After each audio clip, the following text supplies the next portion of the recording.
Wow, it's been a while. So my life has slightly fallen apart, but don't worry. I am A-OK. Everything is just fine. Today we are talking about an isekai manga, but get this, the main character starts off weak and is betrayed by his party, but has an OP cheat ability. That narrow it down for you?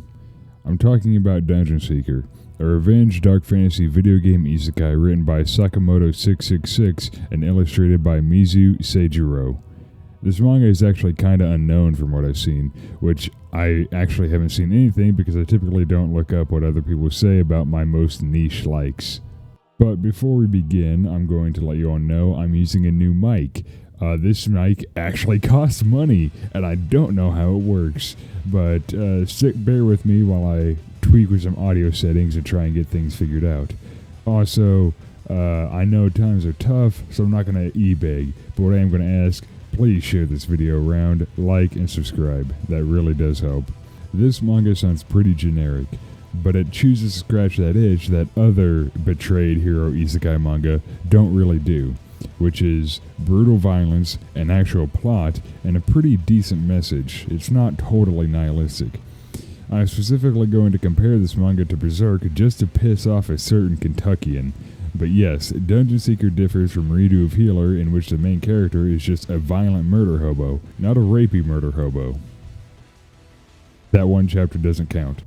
Nothing against Kaeru, but Redo of Healer quickly becomes heal her with my penis instead of I really wish the bad guys would stop doing bad things.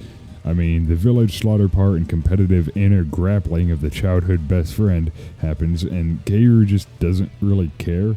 I mean, he goes on, oh, these motherfuckers are dead, but that was like his entire original motivation, and he doesn't go straight for the motherfuckers, right? Anyways, Dungeon Seeker starts off with the main character, Takeda Junpei, getting the shit kicked out of him. His childhood bully, Kido and his gang, is fleecing him for some money, or maybe recollecting a debt. Junpei keeps getting the shit kicked out of him until his childhood friend, Noriko, steps in and saves him. Noriko takes off with Junpei and they promise each other to never hate one another. Just then, Kido shows back up to cause even more problems. But before he can get his hands on Junpei again, the god of this world intervenes. He starts off by talking shit and Kido tries to throw a punch, but God doesn't play around. And this is where we get the first taste of brutality in this manga. Kido's head is twisted in on itself until it bursts, splattering all over the others. Junpei is frozen in fear while Noriko screams in terror, then it's all back to normal. Kido is alive and his head is back to normal like nothing ever happened. God tells the party that he wants to play a game because he's bored, and they don't get the option of saying no. Noriko tries to beg God to send them back, but he asks why. He said he was bored, right? Why would they want to go back?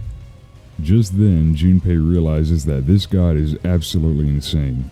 The rules of the game are explained. Typical isekai MacGuffin dungeon with a way back to the normal world, video game stats, all that.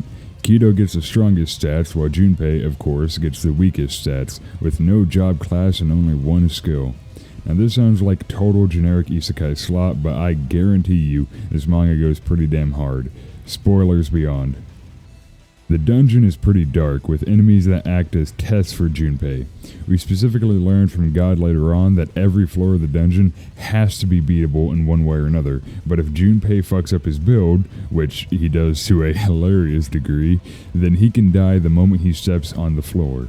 But on each floor, Junpei finds a sort of comrade, an adventurer that went before him. This adventurer leaves messages behind to help anyone else that ends up in the dungeon, though his advice usually amounts to, "It's an S-tier demon fucking run!" Realistically, this adventurer acts not only as a literal guide to Junpei, but also encouragement, sort of light in such a depressing world.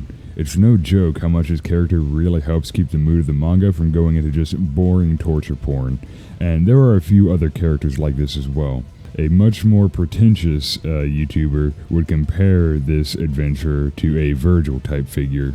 Some manga that have dark or nihilistic themes typically have this air of nothing matters and no one does good ever, and even if they did, the universe will punish them for not looking out for themselves.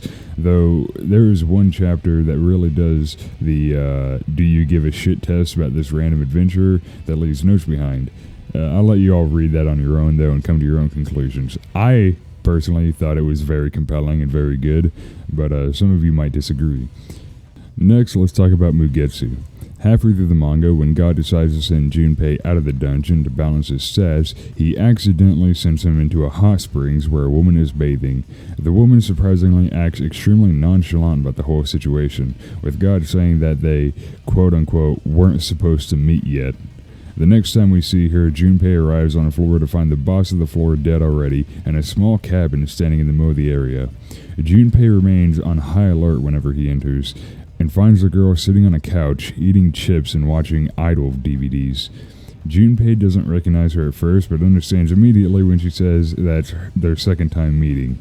Mugetsu introduces herself and refers to Junpei as the protagonist. Now, there are some aspects of Mugetsu that are still mysterious even up to the end of the manga, so I won't spoil them because I think it'll be better if you all come to your own conclusions. In fact, I think I'm going to end the video here and leave that as what I'm going to say about the manga, and have you all read it. This is sort of an introduction to get you all to read it. That way I can talk with some of you all online, or through the comment section of this video as well.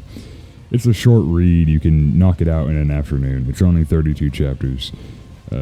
Pretty good, though. I think you all really will love it, and really you have nothing left to lose.